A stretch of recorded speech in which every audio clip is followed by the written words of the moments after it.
The obedient wife, the dutiful duchess, the future queen consort, none of these roles mattered anymore. Catherine had drawn a line in the sand and she was not retreating. No one moved as the room fell into stunned silence. Even Camilla, known for her ruthless determination and sharp tongue, sat still, her fingers nervously twitching around her teacup. Catherine didn't flinch. She didn't need to explain herself. Her meaning was clear to everyone in the room. But to understand the gravity of Catherine's words, we need to look at the secrets that had brought her to this breaking point. What was it about Prince Louis that had driven her to the edge? Why had the royal family worked so hard to protect him? Early on, the rumors were quiet, barely whispers in the hallways, but for those who paid attention, they were impossible to ignore. Catherine, a mother first, had voiced concerns about her youngest son. The signs were subtle at first, small behavioral changes, fleeting moments of distance, but to a mother, these were the things that kept her up at night. At first, her concerns were dismissed. They were just the typical worries of a parent, but in a place where reputation was everything, even the faintest hint of doubt was dangerous. Without any official statements or press releases, specialists were discreetly brought in. They were not royal physicians, these were experts in secrecy, flown in from abroad, their focus not on comfort but on concealment. Their evaluations never appeared in official records. They were communicated behind closed doors, with summaries passed on to Catherine, though she was never allowed full access to the information. Months turned into years, and Catherine's anxiety only deepened. Prince Louis became a subject of quiet controversy at the highest levels of the royal family. King Charles believed the matter should be handled with discretion. Camilla, ever the strategist, insisted that openness would show weakness. Prince William, torn between his duties as a father and his role as future king, withdrew into silence, unable to take a side. Catherine, meanwhile, was advised to trust the process and remain silent for the good of the crown and her son's future. But how could a mother silence her instincts? As the months passed, Catherine observed her son's behavior more closely. His reactions to certain situations, the questions he stopped asking, the anxious glances he cast when he thought no one was looking, these were not the signs of a healthy child. And as her concerns grew, so did the walls of resistance.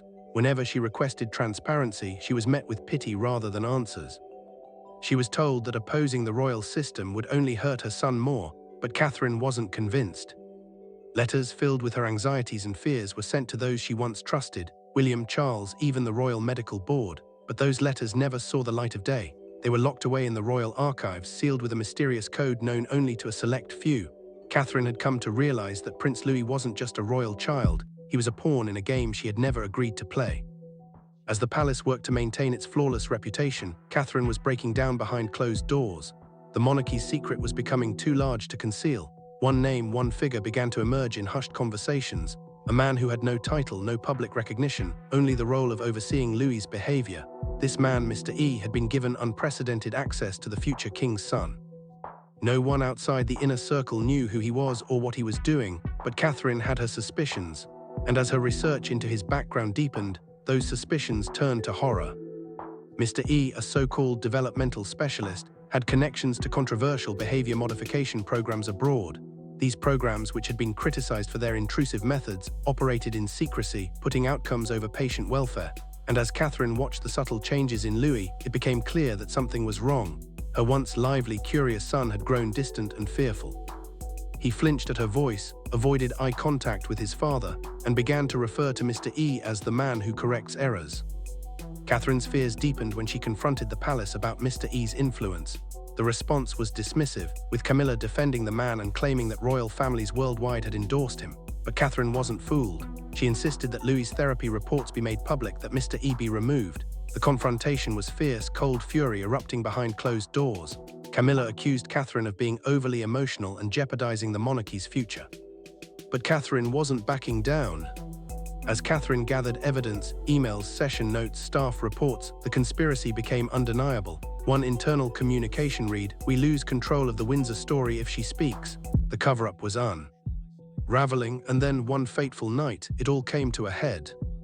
It was supposed to be a simple family gathering, but when Louis emerged from the hallway, trembling, holding a broken toy sword and a torn paper crown, Catherine's worst fears were realized. Her son's face was pale, his eyes wide with fear. He whispered, "I'm not allowed to be real anymore." The room fell silent as Catherine rushed to him, her heart breaking when she saw the subtle bruising on his wrist, the scrape on his cheek. The palace staff tried to explain it away as a simple fall, but Louis shook his head. He refused to say anything more. Catherine demanded the truth. She insisted on seeing the surveillance footage. Hours later, she was shown an edited clip of an empty hallway, the timestamps erased, the audio removed. It was clear that someone was trying to keep her from discovering what had happened to her son. In front of the royal family, Catherine called them out. Her voice didn't rise in anger, it was cold, precise, and cutting. "This isn't defense," she said. "This is treachery." The room was still. Even William, her husband, didn't know where to stand. Catherine, heartbroken and resolute, made her final move. She called an emergency council and laid bare everything: the forged signatures, the hidden documents, the manipulation. She didn't flinch. "I will no longer lie to him," she declared. But Catherine wasn't done. She knew the stakes. The monarchy, with all its power and influence, was not above the truth. She made a final decision, one that would shatter the royal family forever. She wrote a letter that would change everything. Delivered without ceremony, the letter was devastating in its simplicity, exposing the lies and the cover-ups.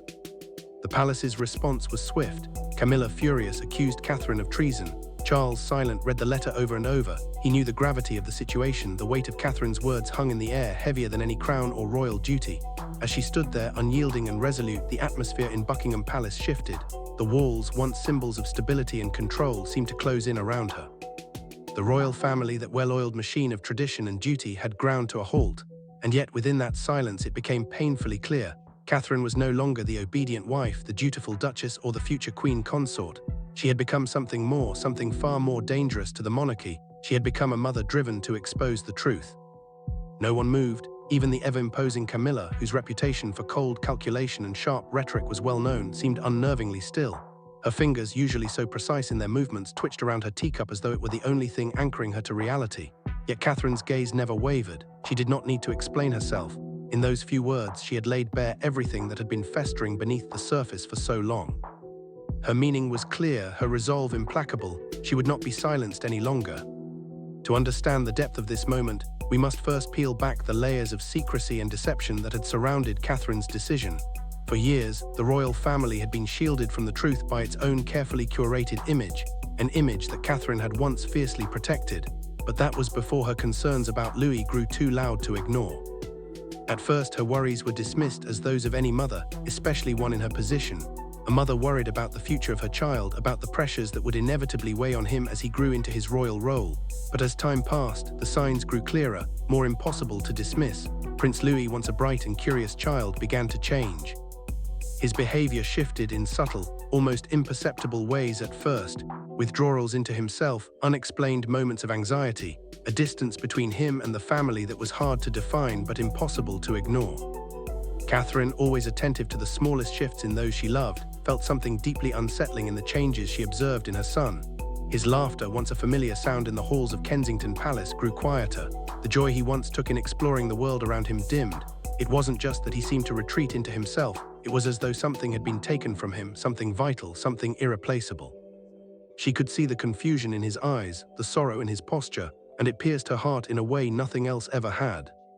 When Catherine first voiced her concerns, they were dismissed with reassuring smiles. "He's just going through a phase, Catherine," they said. "Boys are like that, you know how children can be." But Catherine knew better. As a mother, she understood the signs when something was not right, when a child was burdened by more than their years could bear, so she insisted. Again and again, she raised her worry. Each time growing more desperate as the months wore on. But instead of support, she was met with resistance and silence. Behind the closed doors of royal meetings, whispers began to spread. A few trusted attendants and advisors, the ones closest to Catherine, began to notice the subtle changes in Louis. They began to share her fears, but none dared to speak out loud. The monarchy's reputation was everything. To acknowledge the truth of what was happening could spell disaster for the royal family. It was a dilemma that pulled at Catherine's very soul. On one side, her instincts as a mother, her duty to her son. On the other, the overwhelming weight of royal duty and the unspoken rule that the monarchy must never falter, must never show weakness. And so the palace took action, but not to help Louis. No, the action was to conceal, to protect the royal image. Specialist after specialist was brought in, but none of them were the type of experts who could help a child. These were specialists in discretion, in silence, and in the art of keeping royal secrets hidden from the world.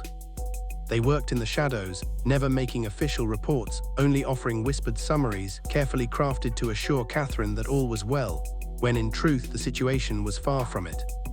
Catherine, though, was no fool. She knew the system all too well. She had been born into this world of appearances where the image of the royal family was everything. But she also knew that behind the gilded walls and stately portraits, there was more at play, more than even she had been willing to admit to herself. And as the months wore on and Louie's behavior became more pronounced, more unsettling, her fears intensified. She no longer trusted the summaries, the reassurances, or the carefully controlled whispers. She felt the cold grip of isolation as she faced the truth alone. She was losing her son, but no one was listening. The tipping point came when Louie began to refuse to engage with his family altogether. His once lively interactions with his siblings turned to stone-cold indifference. He no longer sought comfort from his parents. Instead, he sought solace in isolation, hours spent in his room, staring out the window as though waiting for something to come, or perhaps waiting for everything to stop. He became a stranger to Catherine, and that reality, more than anything, was what broke her. Catherine's internal struggle reached its breaking point when she realized that the royal family was actively choosing to ignore her concerns, not out of malice but out of self-preservation. To admit to any fault in Louis, to acknowledge the possibility that he might be struggling, was to admit weakness, and that for the monarchy was not acceptable. So Catherine did what she had always done. She protected her family, but now her family was no longer just the royal family, it was Louis. The moment of reckoning arrived with an icy clarity. Catherine no longer had the luxury of silence. The truth had come to a head. And when she stood before the royal family and declared, "I will no longer lie to him," she wasn't just speaking about Louis. She was speaking about herself, her role in the family, and the moment that would change everything. The room, still and deathly quiet, seemed to shrink around her.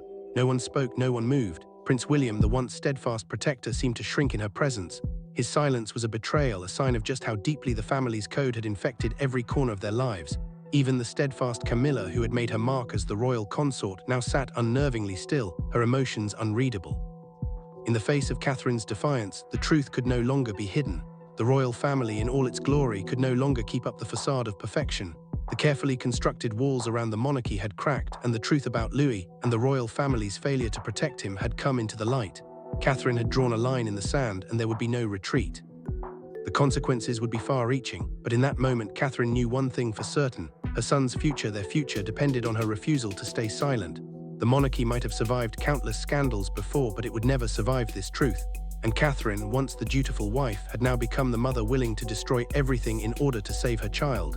How could a mother silence the instincts that were pulling at her heart? The question consumed Catherine as she watched her son grow increasingly withdrawn. The once vibrant, curious child, eager to explore the world around him, was now a shadow of his former self. His laughter, once so frequent, had faded into silence, replaced by quiet moments of unease. As his mother, Catherine knew something was terribly wrong, yet with each passing day, the palace walls seemed to close tighter around her. Walls built not of stone, but of secrecy and royal duty. Catherine's growing fears were more than just maternal concern. They were gut-wrenching instincts that any mother would feel when her child's soul seemed to be slipping away. She watched the way Louis reacted to certain situations, how he shied away from interactions that once brought him joy. His questions, once endless and curious, were replaced by a disturbing silence. The anxious glances he cast, as though he feared being seen, haunted Catherine long after they parted ways. These weren't the signs of a healthy child, but rather the behavior of someone carrying a burden far too heavy for his years. And yet, with each passing moment, the royal family insisted on silence. They told her that to challenge the system, to ask for transparency, would only harm her son more. But Catherine could not ignore her instincts, the fear that clung to her heart like a vice. She began to write letters, long, heartfelt pleas for answers, for help, for truth. To her husband, William, she poured out her soul, her concerns about Louis's troubling behavior. To Charles, the king, she spoke of her fears that the future of the monarchy might be in jeopardy, not from external enemies, but from within. And to the Royal Medical Board, she sent requests for urgent reviews, for independent assessments of Louis's well-being. But each letter, filled with raw emotion and desperation, was met with a chilling silence. The palace machine, ever focused on its image and its survival, saw her letters not as cries for help, but as inconvenient disruptions. Her concerns were dismissed with cold, polite words and empty reassurances. "He is fine, Catherine," they told her. "There's no need to make a scene, this will pass." But it didn't pass. The more she tried to reach out, the more isolated she became. The monarchy's strict code of secrecy had swallowed her whole, and in the process, it had buried her son's suffering even deeper. Catherine's once trusted allies turned away from her, their loyalty lying with the institution, not the truth. Her letters, full of pleading and frustration, never saw the light of day. They were buried in the royal archives, locked away behind a code that only a few knew how to break. The monarchy, it seemed, had perfected the art of hiding its most inconvenient truths. But as Catherine looked around at the walls closing in, she realized she had become a prisoner in her own life, prisoner to the very family she had vowed to protect, and prisoner to the reputation of a monarchy that valued image above all else. It wasn't just Louis who had become a pawn in this game, it was her too. As the years dragged on, Catherine began to understand that her son's fate had already been decided long before she'd had a say.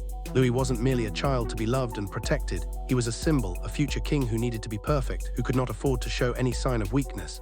And Catherine, she was a part of the machinery that worked to keep that image pristine. She had always believed that the royal family existed to serve the people, to uphold traditions and values. But now she saw the dark side of that existence, a side where silence and compliance were valued more than truth and honesty. It was then that a name began to emerge in whispered conversations, a name that was never spoken aloud but was feared and respected in equal measure: Mr. E. No one knew who he was, not really. He had no title, no public standing, yet his influence within the palace was unrivaled. He had access to Prince Louis in a way no one else did. He was present in the background, quietly overseeing Louis's behavior, making sure the boy stayed on course, kept his emotions in check, and remained the perfect royal heir. But who was Mr. E, and why had Catherine never heard his name before? As the whispers grew louder, Catherine's suspicions began to turn into something far darker, something she couldn't ignore. Catherine, driven by a relentless need to understand the truth, began to dig deeper. What she uncovered was terrifying. Mr. E was not just some faceless royal advisor. He had connections, far-reaching ties to powerful people within the palace. His role was not to care for Louis but to control him, to monitor, to oversee, and, most chilling of all, to manipulate. It seemed that Mr. E's sole purpose was to ensure that Louis remained the perfect image of royal decorum, regardless of the cost to his mental or emotional health. As Catherine pieced together the fragments of her research, the horror of the situation slowly became clear. Mr. E had been given unprecedented access to her son, more so than anyone else in the royal family. He had been entrusted with the task of ensuring Louis never faltered, never showed weakness, of turning him into a puppet that the monarchy could manipulate for their own benefit. And the more Catherine uncovered, the more she realized that Louis's suffering was not a side effect of royal life, it was a direct result of it. The very system that had claimed to protect him was the same one that had put him in chains. Catherine, once the dutiful wife and future queen consort, now stood at a crossroads. The walls of the palace, which had been her home and her prison, were closing in on her. She knew the truth now, and there would be no turning back. The game was not just about Louis, it was about everything. The future of the monarchy, the lies it had spun, and the secret it had tried to bury for so long. And Catherine would no longer be a part of it. The revelation hit Catherine like a tidal wave. The bruising on Louis's wrist, the scrape on his cheek, and the terrified look in his eyes confirmed everything she had feared but could never bring herself to believe. For years, she had suspected something was wrong, but now, with her son standing before her, broken and trembling, the truth was undeniable. Mr. E's influence had gone far beyond what anyone had imagined. The so-called developmental specialist had not been there to help Louis. He had been there to shape him, to break him, to turn him into something that was no longer a child, but a perfect royal puppet. And Catherine could no longer ignore the toll it had taken. The room fell into an oppressive silence as Louis clung to his mother, his small body shaking with suppressed fear. His words, whispered with the weight of someone far too young to understand the depth of the words he spoke, haunted her. "I'm not allowed to be real anymore." What had they done to her son? What had they forced him to become in the name of royal duty? Catherine's heart shattered as she gently cradled Louis, the weight of the monarchy's demands heavy on her chest. She wanted to scream, to confront everyone who had allowed this to happen, but she held her composure. She was still the Duchess, still the future queen consort, but in that moment she was also a mother, furious, heartbroken, and determined to protect her son at any cost. But as she looked up, the palace staff hovered in the background, their faces a mix of discomfort and silence. They were complicit in this conspiracy just as much as the royals themselves. One of them attempted to dismiss the incident, claiming that Louis had simply tripped while playing, but Catherine wasn't fooled. She knew her son too well, and the fear in his eyes was something that couldn't be explained away with a simple accident. It was clear now that the real danger didn't come from the outside world. It came from within the very walls of Buckingham Palace. The royal family had long prioritized its reputation over its own flesh and blood, and Catherine could no longer stand by and allow her son to become yet another victim of this unrelenting system. Her thoughts raced as she held Louis close, trying to shield him from the inevitable storm that was brewing around them.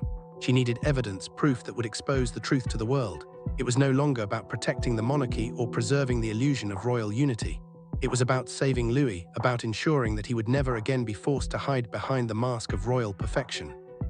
With a newfound sense of determination, Catherine began to gather what she could. Emails, session notes, and confidential staff reports were her weapons now. Each document she uncovered revealed a layer of the conspiracy, each piece of evidence further proving that Louis's suffering had been carefully orchestrated and concealed behind the palace's impenetrable walls. The internal communication she uncovered, "We lose control of the Windsor story if she speaks," was the final confirmation that she needed. They were willing to sacrifice her son's well-being to protect the family's image, but Catherine wouldn't let that happen. The confrontation with Camilla had been cold and brutal. The Queen Consort, ever the master of royal diplomacy, had brushed aside Catherine's concerns with chilling indifference. "You're being overly emotional," Camilla had snapped. "This is about the future of the monarchy. If you speak out, it will destroy everything we've built." But Catherine had refused to back down. Her maternal instincts had taken over, and nothing was going to stop her from protecting Louis.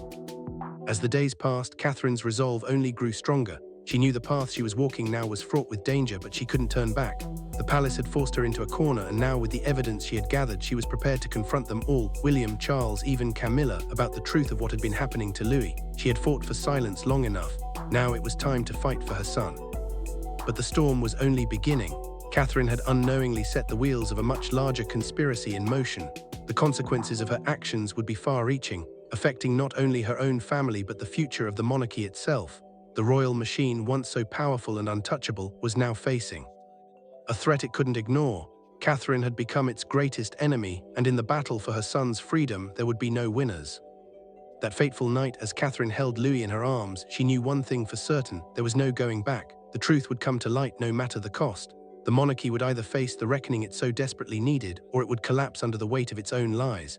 And Catherine would be the one to make sure the world knew the truth about what had happened to her son. Catherine stood before them, unwavering. The weight of her actions, of the words she was about to speak, hung in the air like a thunderstorm ready to break. In the cold, opulent halls of Buckingham Palace, she demanded the truth. No more lies, no more manipulation, no more playing along with a system that had betrayed her, her son, and everything she had ever believed in. When she requested the surveillance footage, her voice was firm, no hint of the fear that had once held her back. Hours later, the footage was presented to her, but it was clear what had been done. The timestamps were erased, the audio removed. The footage was nothing but a hollow, disjointed clip of an empty hallway, evidence that had been tampered with, hidden behind a facade of supposed protection. They thought they could cover their tracks, but Catherine wasn't fooled. This was no longer about the palace's reputation. This was about the truth. Standing there in front of the royal family, Catherine called them out. The words that left her mouth were not shouted in rage, nor were they the desperate pleas of a mother lost in the chaos. Her voice was controlled, chilling in its precision. "This isn't defense," she said, her gaze sweeping over the faces of those who had betrayed her. "This is treachery." The room fell into an unnatural stillness, a silence so thick it felt suffocating. Even William, her own husband, seemed unsure of where to stand, torn between the woman he loved and the family he had sworn to protect. But Catherine wasn't waiting for validation. She wasn't looking for sympathy. Her resolve had hardened, and there was no turning back. She had been silent for far too long, and now she would make them all see the truth. Her heart broke for the son she had failed to protect in the way a mother should. But she was no longer the dutiful wife, the supportive duchess. She was a mother, and that made her unshakable. Catherine called an emergency council, gathering the royal family and their closest allies. In that room, with everyone watching, she laid it all bare: the forged signatures, the hidden documents, the manipulations and deceptions that had gone on for years. There were no half measures now, no more hiding behind politeness or royal protocol. She spoke of the conspiracy to silence her, the way her concerns about Louis had been dismissed as paranoia, the way the palace had used its power to ensure the truth remained buried. With every word, Catherine's composure remained intact. She didn't flinch. "I will no longer lie to him," she declared, her voice unwavering. And those words, those 8 simple words, reverberated through the room, shaking the very foundations of the monarchy.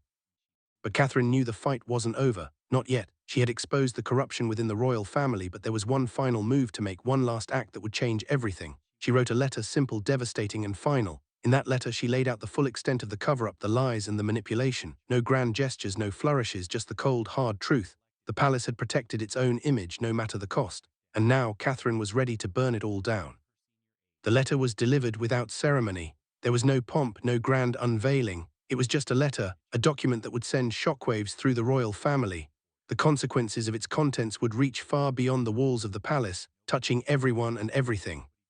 Camilla's reaction was swift and violent. She accused Catherine of treason, of betraying the royal family and everything they stood for. Her fury was palpable, her words laced with venom. But Catherine didn't back down. She had already made her peace with the consequences. Charles, meanwhile, was silent. He read the letter over and over as though trying to make sense of it, as though hoping it might somehow be untrue. But he knew the gravity of the situation. Catherine had crossed a line that no royal could uncross. The truth, once exposed, could never be reburied. There was no going back now. The storm had begun. What had started as a mother's quiet concern had escalated into a full-blown crisis for the royal family. Catherine had turned the monarchy's greatest weapon, its secrecy, against it. The palace was now on the defensive, scrambling to manage the fallout from her revelations, and the world watched, waiting to see if the monarchy could survive the damage that had been done in the name of protecting a child. Catherine knew the cost of what she had done. She had sacrificed her place in the royal family, her status, and perhaps even her relationship with William. But none of that mattered anymore. The truth had been set free, and her son, her sweet Louis, would no longer be a pawn in their game. He was real, and that was all that mattered. The future of the monarchy was now uncertain, hanging in the balance.